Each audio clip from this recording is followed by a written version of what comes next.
ஜாதக விதமான எந்த விதமான தோஷங்களும் இங்கு வந்து நிவர்த்தியாகும். சுவாமியை தரிசனம் செய்த மாத்திரத்திலேயே எல்லா விதமான சௌபாகியங்களும் கிடைக்கும் என்பது திண்ணம். இந்த சிவன் கோயிலில் கால் எடுத்து வச்சோடனே பார்த்துக்கிட்டிங்கன்னா மழை நல்லா பெய்ய ஆரம்பிக்குது பாருங்கள். அதே நேரத்தில் சூரியனும் இருக்குது.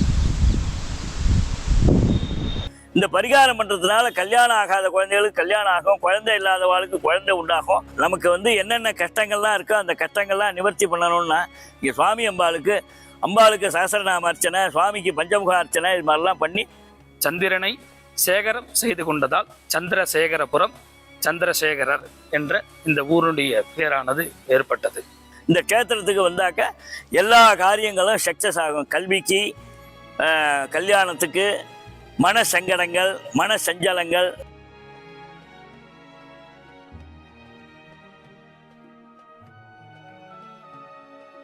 ஹரஹர நம பார்வதி பதஜி ஹரஹர மகாதேவ. குரவே சர்வலோகானாம் பிஷஜே பவரோகிணாம் நிதஜே சர்வவித்யானாம் ஸ்ரீ தட்சிணாமூர்த்தஜே நமः. சத்குரு மம குரு சரணாரவிந்தாப்ஜான் நமः. திருவாரூர் மாவட்டம் பலங்கை மாவட்டம் சந்திரசேகரபுரம். சந்திரன் வழிபட்ட ஸ்தலம். சந்திரனுக்கு 27 நட்சத்திரங்களும் சந்திரனுடைய மனைவிகள். அஸ்வினியிலிருந்து ஆரம்பித்து ரேவதி வரைக்கும் இருக்கக்கூடிய 27 நட்சத்திரனும் சந்திரனுடைய மனைவிகள். இந்த 27 மனைவிகளில் கிருத்திகை, ரோகிணி 2 பேரில் மட்டும் பிரியம் அதிகமாக இருப்பார். மற்ற மனைவிகளுடைய சாபத்துக்கு ஆளாகிறார். அதனுடைய காரணமாக அவருடைய 16 கலைகளை இழந்துடுறார்.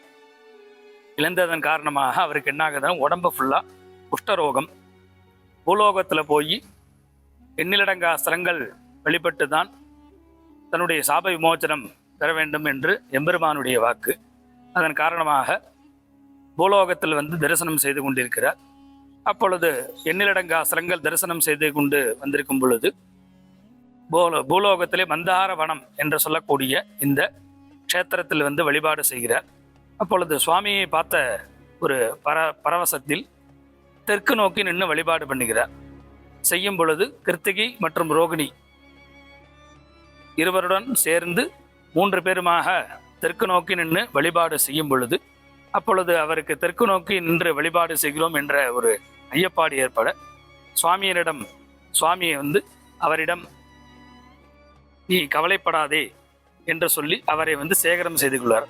சந்திரனை சேகரம் செய்து கொண்டதால் சந்திரசேகரபுரம், சந்திரசேகரர் என்று சுவாமியினுடைய திருப்பெயர் இங்கு அமைந்துள்ளது.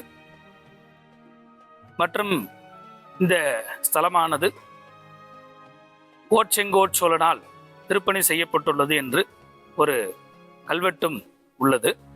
சிவ ரகசிய வழிபாட்டு ஸ்தலங்களில் ஒன்றாக சொல்லக்கூடியது. இந்த கோயிலிலே நவகிரகங்கள் கிடையாது. சனி பகவான் மற்றும் சந்திர பகவான் மற்றும் சந்திரன் கர்ப்பகிரகத்துக்கு அடுத்து உள்ள அர்த்த மண்டபத்திலே இருந்து வழிபாடு செய்கிறார். 27 நட்சத்திரங்களுக்கு அதிபதி சந்திரன் என்பதால் நாம் அனைவரும் இந்த உலகத்திலே 27 நட்சத்திரங்களிலே நாம் பிறக்கிறோம். நம்மளுடைய வாழ்வில் ஒரு முறையாவது இந்த கோவிலை தரிசனம் செய்து சென்றால் நம்மளுடைய வாழ்விலே மேலான மேன்மையை அடைவோம் என்பது திண்ணம்.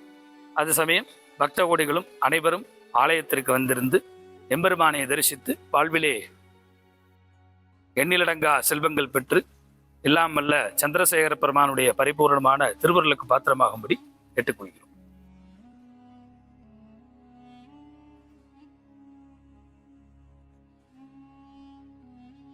ஓம் யோ வேதாதோஸ்வர ப்ரோக்தோ வேதாம் தேஜ பிரதிஷ்டிதாः தஸ்ய பிரகிருதலீனஸ்ய பரஸ்ய மகேஸ்வராः தன்மஹேஷாய வித்மஹே வாக்விசுத்தாய தீமஹி தன்ன சிவ பிரச்சோதயாத். சந்திரசேகர பரசிவாய நமோ நமः. மங்களார்த்தி தீபம் தரிசயாமி. யா தேவி சர்வபூதேஷு மாத்ருரூபேண சம்ஸ்திதா நமஸ்தஸ்யை நமஸ்தஸ்யை நமஸ்தஸ்யை நமோ நமः. சிவகாம சுந்தரி அம்பிகாத நமோ நமः. மங்களார்த்தி தீபம் தரிசயாமி. பிரபாஜ வித்மஹே ஷோடசகலாஜ தீமஹி தன்னः சந்திர பிரச்சோதயாத். கிருத்திகா நட்சத்திர ரோகிணி நட்சத்திர சமேத சந்திரகிரகமூர்த்தஜே நமோ நமः. மங்களார்த்தி தீபம் தரிசயாமி. சர்வமேவ தேனாப்னோதி சர்வம் ஜெயதி. இவ்வாலயத்திலே 1000 வருட பழமையான நடராஜர். இவ்வாலயமானது 1000 ஆண்டு பழமையான ஆலயமாகும். வேறெங்கும் கண்டிராத வண்ணம் கருங்கல்லிலாலே ஆன நடராஜ பெருமான் சிவகாமி அம்பிகை. திருவாரூர் மாவட்டம் வலங்கைமான் வட்டம் சந்திரசேகரபுரம் என்னும் கிராமத்தில் எழுந்து அருள் பாலித்து வரும் சிவகாம சுந்தரி அம்பிகா சமேத சந்திரசேகர சுவாமி திருக்கோயில். நடு சென்று, அதாவது சந்திரசேகரபுரத்தில் கடத்தெருவில் ஊர் மத்தியில் இருக்கக்கூடிய ஸ்தலமாக விளங்கக்கூடியது இந்த கோவில். சுவாமியுடைய அர்த்த மண்டபத்திலேயே சந்திர பகவான் தெற்கு நோக்கி இருக்கும், மேலே கஜலட்சுமி இருக்கும். விசேஷமாக சொல்லப்பட்டது. இங்கே என்ன ஒரு இதுன்னா, சந்திரனுக்கு பரிகாரமாக செய்யப்பட்டது அரிசியில் கீழே கொட்டி, அந்த அரிசியை ஒரு நல்ல புது துண்டு வாங்கி அந்த துண்டில் அரிசியை கீழே கொட்டி அதில் 27 நெய் தீபம் ஏற்றி 27 பிரதட்சணம் பண்ணி நமஸ்காரம் பண்ணுவான். அப்போ அப்படி பண்ணினா இங்கே என்ன பரிகாரம்னு கேட்டோம்னா இதான் பரிகாரம். இந்த பரிகாரம் பண்ணுறதுனால கல்யாணம் ஆகாத குழந்தைகளுக்கு கல்யாணம் ஆகும், குழந்தை இல்லாதவாளுக்கு குழந்தை உண்டாகும். இந்த சுவாமியினுடைய திருக்கரங்களால் இங்கே கையில் புஷ்பங்களையும் தட்சணையும் கையில் வச்சுட்டு பிரார்த்தனை பண்ணி அந்த இதை சந்திரனுக்கு போடுவா. சந்திரனுக்கு அந்த இதை போட்டு இது மாதிரி எங்களுக்கு இந்த கஷ்டங்கள்லாம் நிவர்த்தி ஆகணும் அப்படின்னு பிரார்த்தனை பண்ணிக்குவா. அது ரொம்ப பேருக்கு அது இதாக இருக்குது. அதே மாதிரி இங்கே துர்கை ரொம்ப விசேஷம். அஷ்டபுஜ சூலினி துர்கை. இது எங்கேயுமே இல்லாதது. பிரத்திங்கிரா ஐயாவாடியில் இருக்கிற மாதிரி இந்த ஊரில் சூலினி துர்கை கோஷ்ட தேவதையாக இங்கே இருக்குது. அது ரொம்ப விசேஷமான ஸ்தலம். ரெண்டாவது இங்கே சுப்பிரமணிய சுவாமி வள்ளி தெய்வானையோட மயில் வாகனத்தில் உட்கார்ந்துருக்கார். சின்முத்ராயுதத்தோடு உட்கார்ந்துருக்கார். இங்கே சின்முத்ராயுதங்கிறது கையில் தட்சிணாமூர்த்திக்கு உபதேசம் என்ற காட்சியாக சொல்லப்பட்டது. ஓலைச்சோடியை கையில் வச்சுக்கிண்டு இந்த கையில் சின்முத்ராயுதத்தோடு இருக்கார். சேவல் கொடி வேலவன் வள்ளி தெய்வானையோட இங்கே சுப்பிரமணிய இச்சாசக்தி ஞானசக்தி கிரியாசக்தி ஸ்வரூபியாக இங்கே இருக்கக்கூடியது.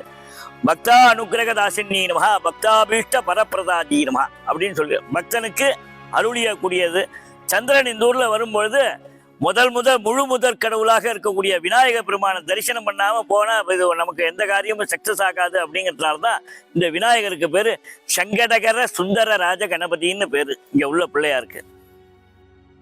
அடுத்தது சுப்பிரமணிய சுவாமி ஞானசக்திதர ஸ்கந்தஹா தேவசேனா பதிச்சதே சுப்பிரமணியோ கஜாரூடோ கார்த்திகேயஸ்ய குமாரஸ்ய சேனானி பிரம்மஜாஸ்தாய வள்ளி கல்யாண சுந்தரஹா அப்படின்னு சொல்லியிருக்கு.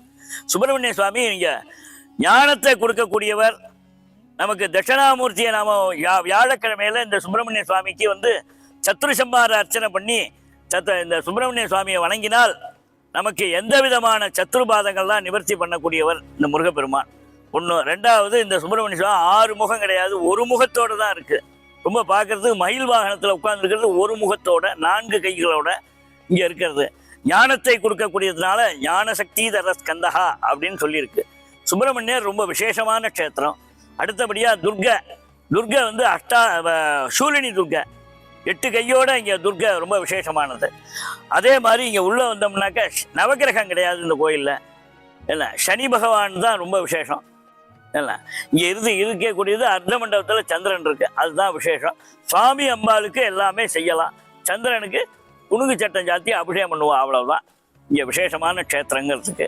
ஸ்தல விருட்சம் சொர்ணதல மந்தார வனம். அதாவது 2 இலையா இருக்கும். அந்த இலையை பார்த்தோம்னா இப்படி கையை விரித்து பார்த்தோம்னா அப்படி கையை 2 கையால் இப்படி பார்க்குற மாதிரி இருக்கும். ராத்திரி ஆச்சுன்னா 5 மணி ஆச்சுன்னா அது தூங்கும், காலம்பரை ஆச்சுன்னா அப்படி விரிஞ்சு இருக்கும். கையை அந்த இலையை பறித்து பார்த்தோம்ல அந்த இலை இப்படி இருக்கும். என்ன ரொம்ப விசேஷமான க்ஷேத்திரமாக சொல்லப்பட்டது. மஞ்சள் பூ பூக்கும். ஸ்வர்ணதல மந்தார வன க்ஷேத்திரம்னு பேர். மன்னி படிகரை வாழ்கொழி புத்தூர் வக்கரை மந்தாரை வெண்ணி வெலத்தொட்டி வேள்விக்குடி விராடபுரம் வெட்களத்தும் பெண்ணை அருட்டுரை தன்னும் பெண்ணுகடம் பிறம்பில் பெரும் புலியூர் பெருவேலூராம் காரை கழிவாலயம் கைலாயநாதனை காணலாமே அப்படின்னு பாரு. திருநாவுக்கரசர் தேவாரத்தில் க்ஷேத்திர கோவை பாடல் அப்படிங்கிறதுல மந்தாரை அப்படின்னு பாடியிருக்கார். இந்த மந்தாரைங்கிறது இங்கே இருக்கக்கூடிய இலைக்கு, அந்த மந்தார இலைய 2 இலையாக இருக்கும் மந்தார இலை. அந்த மந்தார இலைய பூ தங்க கலரில் பூ பூக்கும். அதுதான் சொர்ணதல மந்தார வன க்ஷேத்திரம்னு பேர். புனர்பூஷம் பூஷம் ஆயில்யம் இது 3க்கும் சந்திர பகவானுக்கு சொந்த வீடாக சொல்லப்பட்டது. அந்த சொந்த வீடு கர்க்கடக ராசி அப்படின்னு சொல்ல கடக ராசிக்காக சந்திரனுக்கு இங்கே பூஜை பண்ணலாம். சந்திரனுக்கு பரிகார ஸ்தலம், மனோகார தலம், அதாவது மனசுல மன சஞ்சலங்களை நிவர்த்தி பண்ண, மன சங்கடங்களை நிவர்த்தி பண்ணக்கூடிய ஸ்தலமாக சொல்லப்பட்டிருக்கு.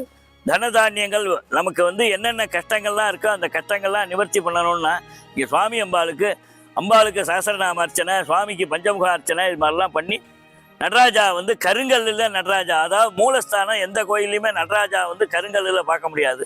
இந்த ஊரில் கருங்கல்லில் நடராஜா, மூலஸ்தானம் நடராஜா, சிவகாம சுந்தரி ஃபேமஸ்.